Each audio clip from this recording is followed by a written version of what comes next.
labios. Esos ojos enredados, lo dicho ya está jugado. Práctico, práctico, práctico el olvido, práctico el perdón. Sí.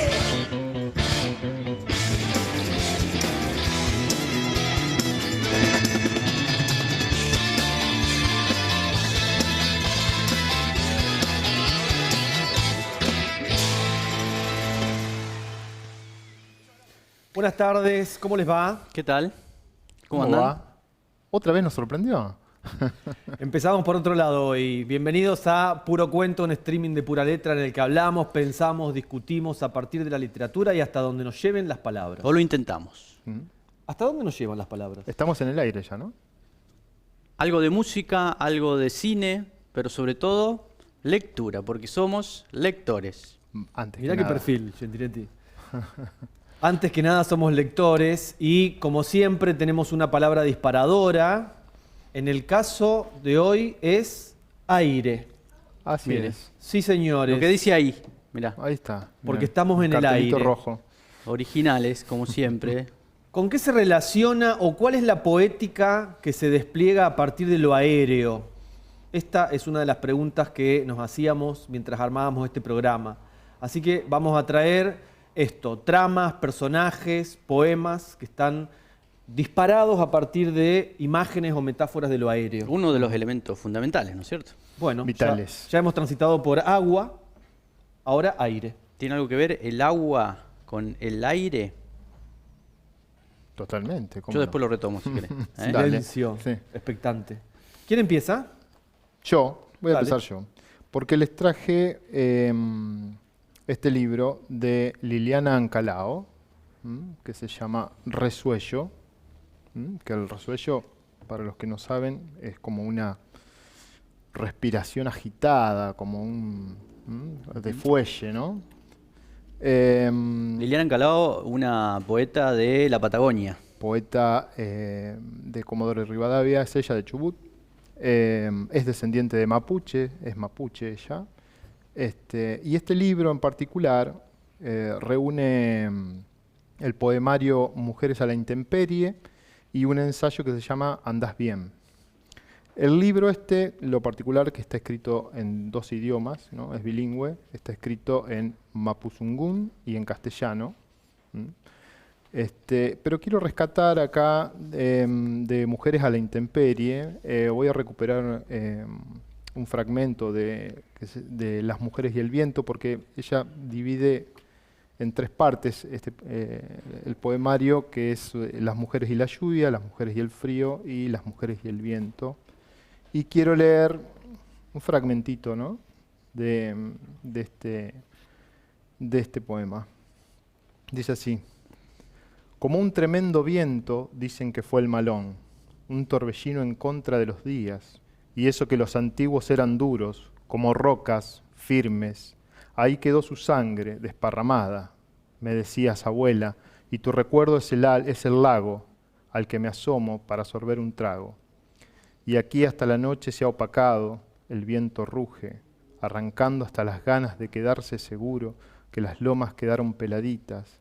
Por ahí andará el ruego de Ignacia Quintulaf, porque su hijo no volvía, el humo de la yerba y el azúcar quemadas, subiendo apenas un poco más que el taúl, y es una pausa su voz. Acá, bueno, lo que quiero rescatar un poco es esto, ¿no? Esta imagen del viento, ¿no? El tremendo viento que asocia al malón, al conjunto como una cosa destructiva, ¿no? Al conjunto de gente asociándolo a un viento que arrasa. Nada, ella lo asocia o encarniza, digamos, esto de lo feroz, de lo destructivo. De lo violento. De lo violento, ¿no? Sí, y de lo que se Con impone. el viento. De lo que se impone. A mí me parece interesante el gesto político también del texto, Sí. porque lo que hace es que de alguna manera nos enfrenta con ¿Cómo hemos automatizado y visibilizado el sentido de la palabra malón? Siempre desde nuestra cultura oficial, pensando que el malón era algo propio de la agresividad de los aborigen, indios. sí. Que atacaban Que a las atacaban. poblaciones. Hay un llamadito con esto del malón, ¿no? Que habla ella. El malón es una palabra mapuche, malón, derivada del mapuche, que en su... Acepción original. Exactamente, su acepción original es como un ataque, digamos, una rapiña y una violencia, pero no solamente el aborigen, sino ellos lo tomaban como del hombre blanco hacia sus territorios, ¿no? La conquista del desierto. Exactamente, la conquista del desierto o lo que fue en Chile también la invasión del hombre blanco, digamos, a las tierras mapuche.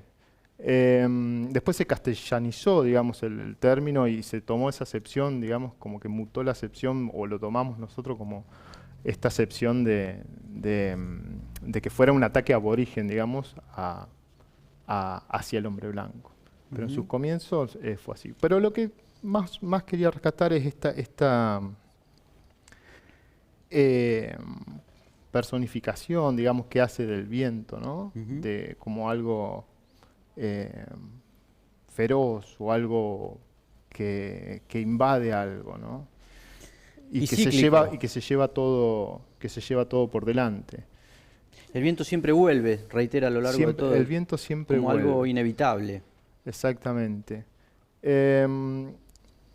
No es la única, digamos, bueno, hablar de este libro sería dedicarle un programa entero porque es una poesía bellísima.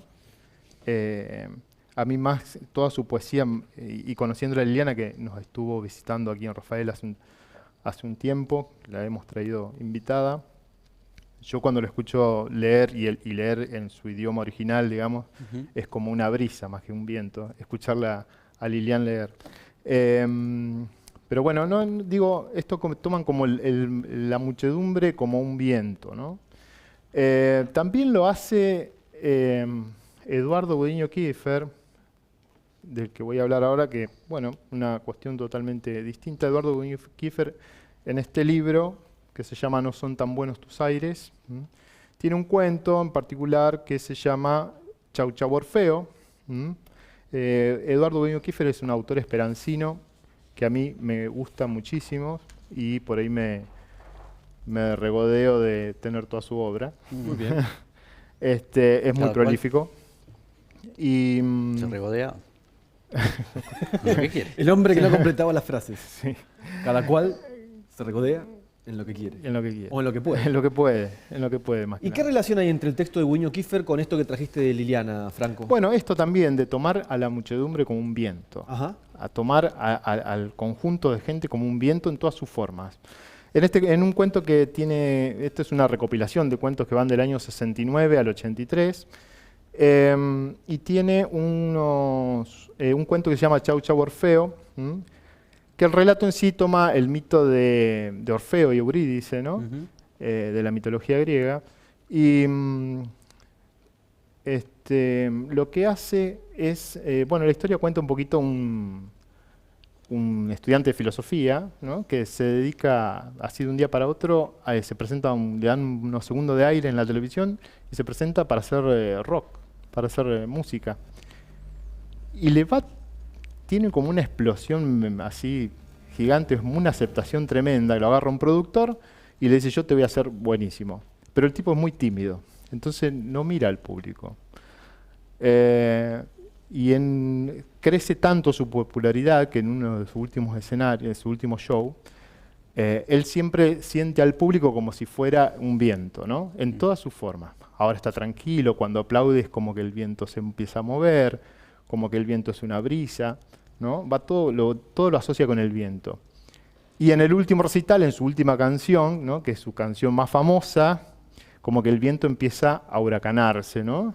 Y lo asocia al público que empieza a subir al escenario y termina destrozándolo y dejando solamente su cabeza. Esto sucede porque lo asocia con el mito de Orfeo, que él en su última canción mira al público y cuando lo mira ahí fue que sucede todo esto, ¿no? Y bueno, terminan despedazándolo ahí en el escenario, toda una cosa media cruel. Pero bueno, esto digo, me quería quedar con esta comparación, digo, de cómo asociar a la masa de gente como un viento, ¿no? Que Las se mueve, muchedumbres las muchedumbres, ¿no? pueden ser pensadas como viento. Como viento, exactamente. Y el aire, cuando encuentra esta propulsión violenta, bueno, se convierte en estos vientos que se utilizan metafóricamente para hablar de lo que decías antes de Ancalao y de ahora de comportamientos que se repiten o que van en conjunto, como la muchedumbre, ¿no? Sí, Como la conducta de la muchedumbre. Viene el caso que estos días hubo bastante viento, ¿no? Justo. Justamente. Preparábamos el programa sobre aire y vino un viento fuertísimo. Vos recién Así es. nombraste el título de un libro muy conocido que lleva la palabra viento, ¿no? El viento que arrasa. Lo Pero no lo vamos a, nombraste. sería muy obvio, ¿no? Pero lo vamos a dejar porque la semana que viene vamos a tener una Epa. hermosa entrevista con quien escribió El viento que arrasa, que es Selva Almada, así que Bueno, entonces ya los estamos invitando a seguirnos porque en unos días nada más vamos a poder charlar aquí con Celo Almada, nada menos. así es. Bueno, ¿con qué seguimos esto de aire? ¿No? Pasamos por el viento y ¿para dónde vamos? Vamos a los vuelos o el vuelo. Otra de las posibilidades que nos abre el tema, me pareció al menos. Y lo voy a hacer a través de un libro de Andrés Neumann que se llama El último minuto, de los cuales seleccioné dos relatos bien breves que tiene el libro y una pequeña referencia hacia el final donde hace como una suerte de postulado acerca de la escritura de cuentos, donde también está atravesado el tema del aire y de los vuelos. El primero de estos cuentos se llama Ars Volandi. Y Ars Volandi tiene un inicio de un cuento que me pareció fantástico. El inicio dice así: efectivamente he aprendido a volar. El personaje que narra la historia declara que tiene la capacidad humana y lo aclara. Esto no es un cuento de El hombre pájaro, no es un cuento fantástico. Yo efectivamente he aprendido a volar. ¿Qué harían ustedes si pudieran volar, por ejemplo? Pum. ¿Te gustaría volar primero? Me encantaría. Tener Recorrería, esa facultad. recorrería ciudades, continentes, campos. Tan lejos ibas a Mares. ir, Santiago. Y sí, Uno también vuela, ¿no? Más allá de físicamente, ¿no? por Bueno, ejemplo, ¿Qué sé no sé yo? de qué en los manera. pensamientos. Con la Claro, imaginación. con la Sí, sí, imaginación. sí. ¿Eh? Bueno, el personaje de este cuento narra todo su método. a ver. Para poder volar. Él habla de un corredor extenso, una concentración en la lejanía, serenar la respiración, relajar los músculos, inclinar el cuerpo antes de hacer una potente carrera, luego agitar los hombros y los antebrazos hasta tomar altura. Una vez que tomas altura, dice el personaje de este cuento, estar en el aire es muy fácil. Se trata de que de nadar en el Exactamente, aire. mira, Nadar. muy bien. ¿Sí? Sí, El aire está en la misma posición que el agua en este caso. claro. Ah, ahí venía a colación lo que introdujiste hoy. Mirá, ¿qué hace este personaje después que aprendió a nadar? Vive en las nubes, pero vive desesperado. Esa es la palabra que utiliza, vivo desesperado. ¿Por qué vivirá tan atormentado este personaje? Bueno, porque aprende a volar, pero eso no es suficiente. También hay que aprender a descender. Y es eso lo que le aterra porque nadie le ha enseñado cómo hacerlo. Ajá. Volar, para el personaje, es un infierno. Quiere volver a caminar. Bueno, Quiere volver a la tierra y no puede, no sabe cómo hacerlo. No sabe cómo hacerlo. hacerlo de forma feliz, ¿no? El otro texto de Neumann se llama precisamente Aire. Ese es el título de un cuento que narra la voz de un paracaidista. ¿Se tiraron ustedes alguna vez de un paracaídas? No, No, no, no. ¿Te Por gustaría ahora no. hacerlo? No sé. no sé si me animaría, sé. che. No sé. Hay que ser valientes. Sí. Bueno, este personaje piensa en esta actividad que emprende como una actividad donde perseguir instantes únicos. La primera vez que saltó, se juró que no lo iba a hacer nunca más. ¿Por qué? Porque lo llenó de cobardía. Empezó a pedir perdón, empezó a suplicar, empezó a hacer promesas. Espero caer bien. Sí, Estar en el aire, dice, nos hace olvidar de la tierra que tenemos bajo nuestros pies. Y de ahí hace como una reflexión de, al fin y al cabo, volver a estar con los pies sobre la tierra es darle a la vida la posibilidad de que recupere sus milagros más cotidianos, los que estando acá no nos damos cuenta. Y es ahí donde esboza la idea de que quién pudiera vivir aterrizando, vivir a cada instante recuperando aquel sentido de las cosas más pequeñas. Se considera un súbdito del aire. Vos sabés que de chiquito yo A ver. tuve un sueño recurrente. Soñaba que era un papelito blanco, ¿no? Que me paraba en la mesada de la cocina y de ahí me tiraba y iba como flotando en el aire hasta caer debajo de la mesa. Y después se volvía a repetir, volvía a subir al coso, no sé de qué forma, y otra vez, y así. Papelito roso. Un papelito rosa. Te vamos a decir ahora. Me hace acordar a Este- el delantero de Banfield, año 2009, Papelito Fernández, creo que era uruguayo. Che, extraño el sueño, ¿eh? Es un sueño así recurrente, muchas ¿Lo, veces. ¿Lo trabajaste en terapia? No, ¿Lo llevaste a terapia? no. Llévalo. Vamos a, A ver qué llevar, te dice el a ver, psicoanalista. a ver qué pasa. Bueno, Neumann dice sobre la escritura del cuento que funciona de la misma manera, una forma similar a la de tirarse de un paracaídas. ¿Cuál es el sentido de un cuento? Cualquier cuento, escribir un cuento, suspender la caída. Dejar al lector en un momento previo a esa inminencia que ya va a llegar y suspenderlo lo más posible. Romper la lógica de el tiempo real con el tiempo de la acción. Que el tiempo de la acción se eleve hasta más no poder, hasta hacernos, vivir ese momento de tensión. Me gustan esos escritores que encuentran alguna acción y producen con eso una metáfora Sí, de una la metáfora. escritura. Ajá. Y de estos autores que publican libros de cuentos y al final agregan un ensayo sobre cómo hay que escribir, ¿te gustan o te parecen pretenciosos? No, me interesa. No. Todo lo No, que sea una siempre- reflexión sobre cómo Sobre le parece a un cierto escritor el arte de la escritura, me Suma, interesa. suma, Sí, me interesa suma, para suma. discutir. Bien, Neumann, entonces. Bueno, ¿estamos? Vamos con poesía. Pasamos a, sí, más poesía, porque ya que hablamos de los vientos, los vuelos, yo traigo otra experiencia relacionada con el aire, que ya les voy a contar de qué se trata. Vamos a empezar con un poema de nuestro amigo poeta correntino, Franco Rivero, un poema que se llama Psique y que dice así: de chico decía para mí, ¿por qué será que a donde vaya yo se traslada la vida?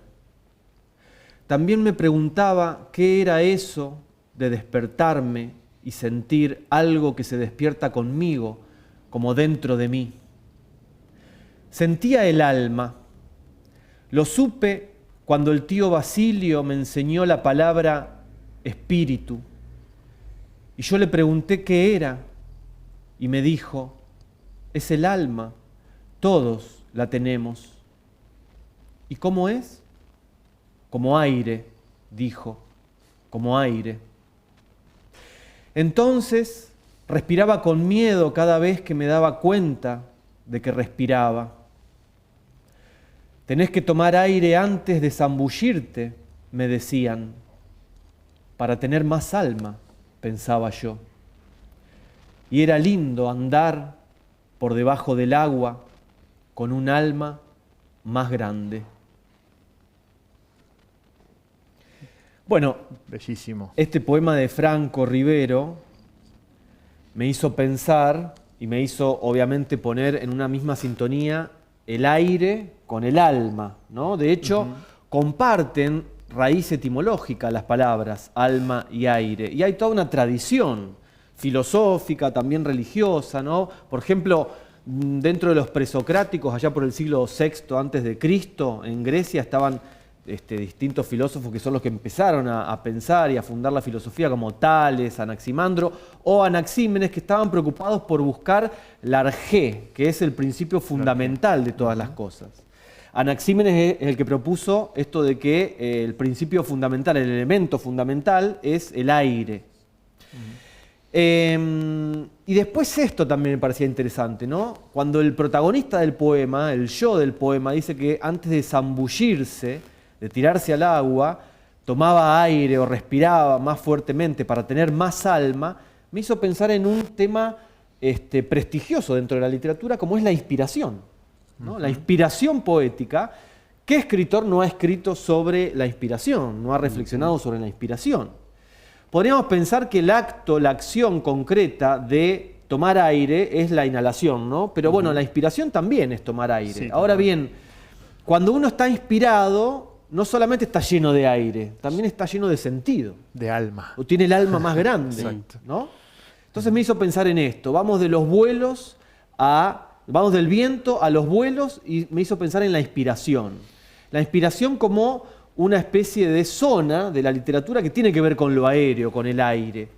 Y pasar del texto de Franco Rivero a este texto de May Sarton, en donde habla sobre la escritura y tiene un apartado en donde le dedica un rato a reflexionar sobre la inspiración. Se pregunta qué es la inspiración o de qué se trata.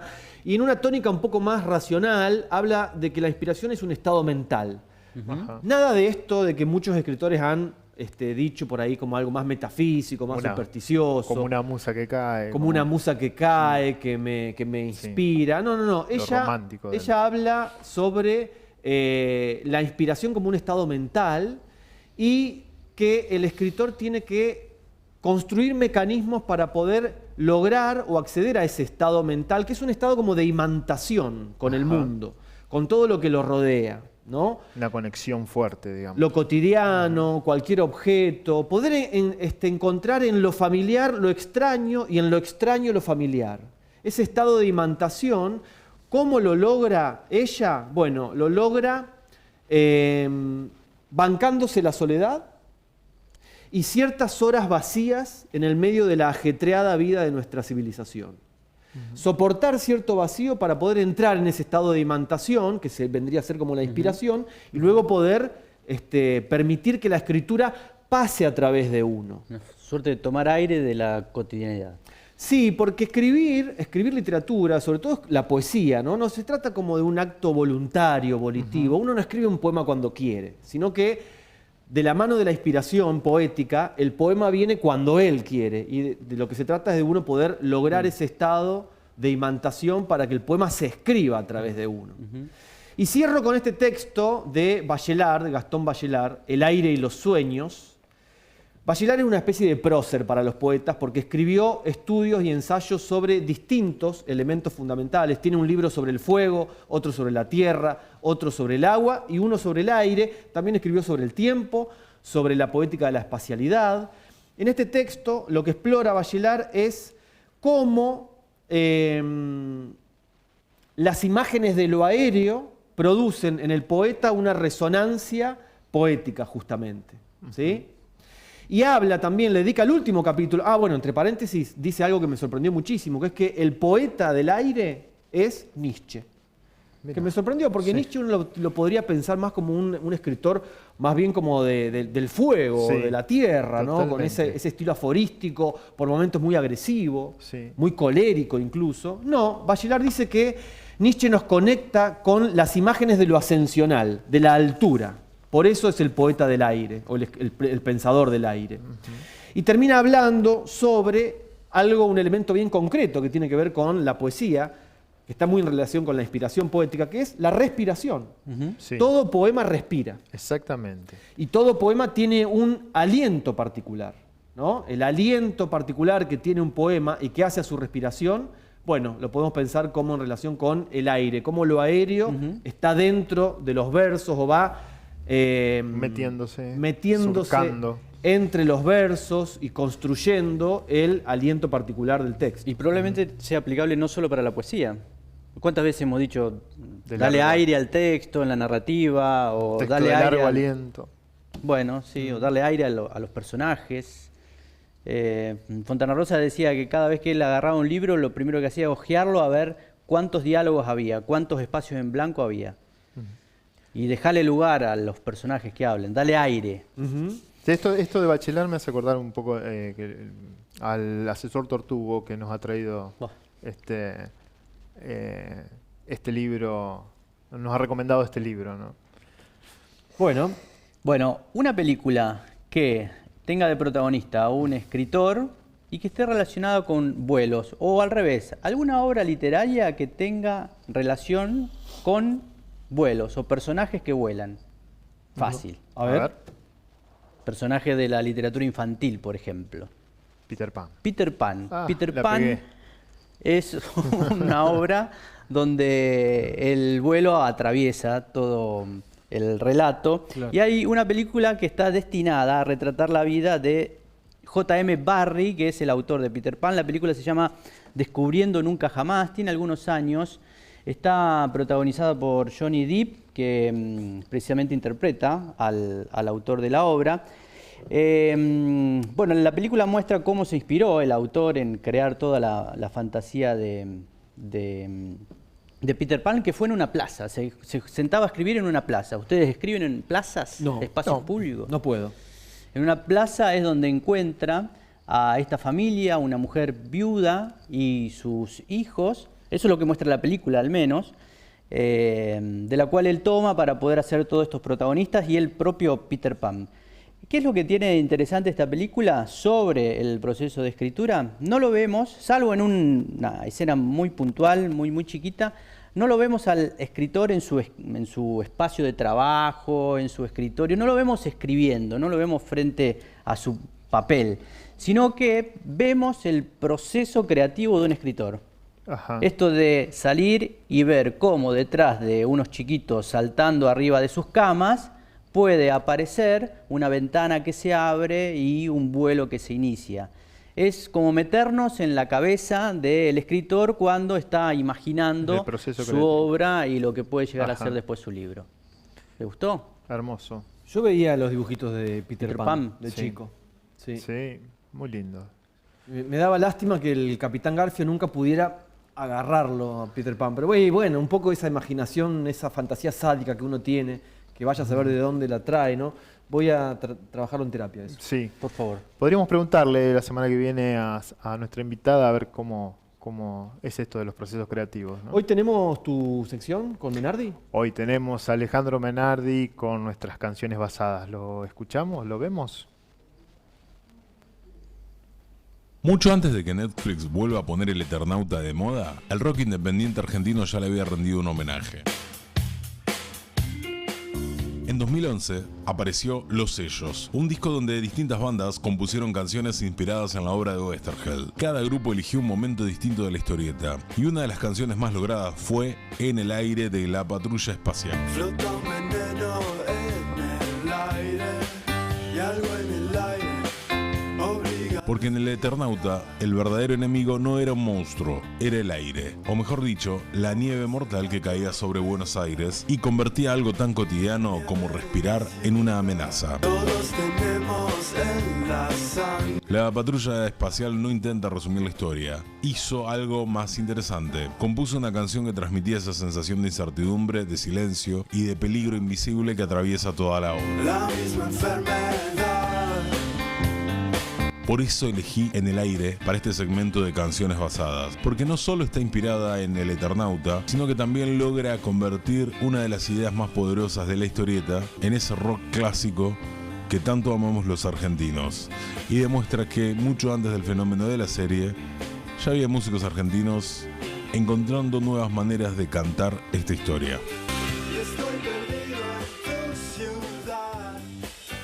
Hola Franco, hola Santi, hola Mauro, soy Alejandro Menardi, el responsable de este segmento Canciones Basadas.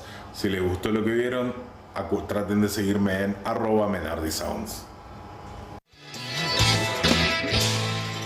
Bueno, El irresponsable Sí. de Menardi. No, muy bueno, claro. rock El nacional. Eternauta, ¿no? Primero rock nacional. Sí, muy bien, porque Menardi. decían que no hacíamos rock nacional. Bien, Menardi. Y Eternauta, claro, el aire ahí es el enemigo. Muy Tenemos bien. que pedirle algo a la gente.